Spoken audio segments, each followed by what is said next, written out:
I never meant for it to happen. But when my husband left the house for just an hour, his best friend walked into the kitchen and into a part of me I didn't even know existed.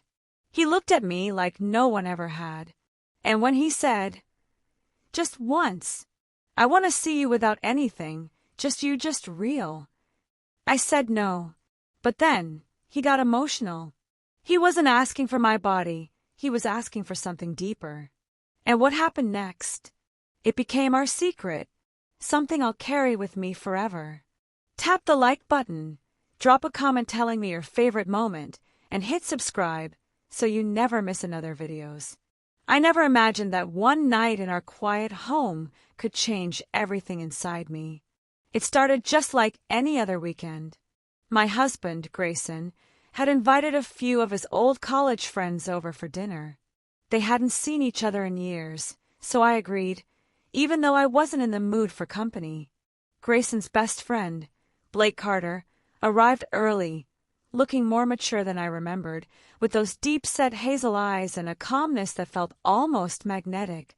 Blake had always been polite and reserved around me. He was the type who noticed things others didn't, like when I changed my hair or looked tired. He'd compliment me in a way that never felt too much, but just enough to make me pause. That evening, after dinner and drinks, Grayson got a call and had to leave for an hour to sort something at work. It was awkward at first, just Blake and me in the house, our friends having left earlier. I started cleaning up in the kitchen while Blake offered to help. As I handed him a towel to dry the plates, he looked at me a little too long. I pretended not to notice, but the energy shifted. "You've always looked beautiful, Sienna," he said quietly. "Even more now." I laughed it off, nervous. "Blake, don't flirt. Grayson would." He cut me off gently. "I know. I'm sorry. I didn't mean to make things weird. It's just, I've been holding a lot inside." I turned to him, confused. "What do you mean?" He paused, eyes fixed on mine. "It's always been you. Even before Grayson ever said he liked you." I stepped back, respected the boundaries, but it never went away. And being here again, it's just hard. My heart was racing, and I wasn't sure if it was out of discomfort or curiosity. There was a quiet tension between us, thick and full of unsaid feelings. I took a breath and said softly, "You're not being fair to me, Blake." He stepped closer but kept a respectful distance. "You're right. But what if I told you something that stays just between us?" His words felt like electricity down my spine. "Like what?" Blake looked down, then back into my eyes. "I want to see you without anything. Just you. No pretending. No layers. Just real." My breath caught. I felt the weight of his words, not just for what they sounded like, but what they meant. He wasn't just talking about the physical. He wanted something raw, vulnerable. But still, it was crossing a line. "I can't," I whispered. "I'm married. You're his friend." He nodded, a sad smile on his lips. "I know. I needed to say it. I've held it in too long. Sometimes, feelings don't care about boundaries." Then something in him broke. His eyes filled with emotion, and he sat on the stool, holding his head in his hands. "You don't understand what it's like, seeing someone you care about so deeply, and knowing she was never meant to be yours." My heart ached for him, for the honesty, the vulnerability. I'd never seen him like this. I placed a hand on his shoulder. "Blake!" He looked up, his voice trembling. "Just once. Sienna, let me see the side of you that no one else does.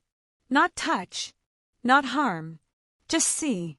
Then I'll carry it in silence forever." I stood there frozen. My mind was screaming no, but my body, my emotions, they betrayed me. It wasn't about desire anymore. It was about two people longing for a moment of truth. I said nothing as I slowly unzipped my sweater. I kept my eyes on his. The room was silent except for the hum of the fridge and the pounding of my heart. His eyes softened, not hungry, not lustful, just reverent. "I'll never forget this," he whispered. "When it was over, I turned away and pulled my sweater back on, shaking. He didn't move toward me. He didn't even touch me.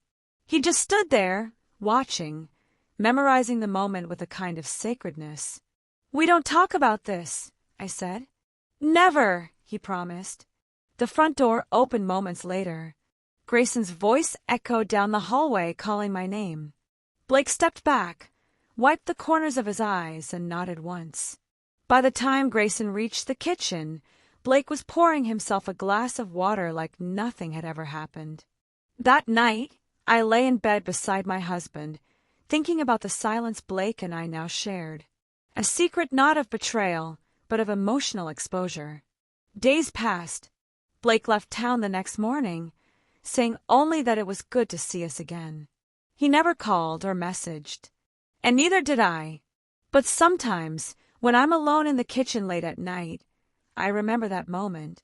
Not because I regret it, but because it reminded me that behind every calm face is a storm of emotions we never see. It wasn't about seduction. It was about truth. And in that quiet, forbidden moment, I saw a side of myself that even I didn't know existed. And maybe, just maybe, Blake did too.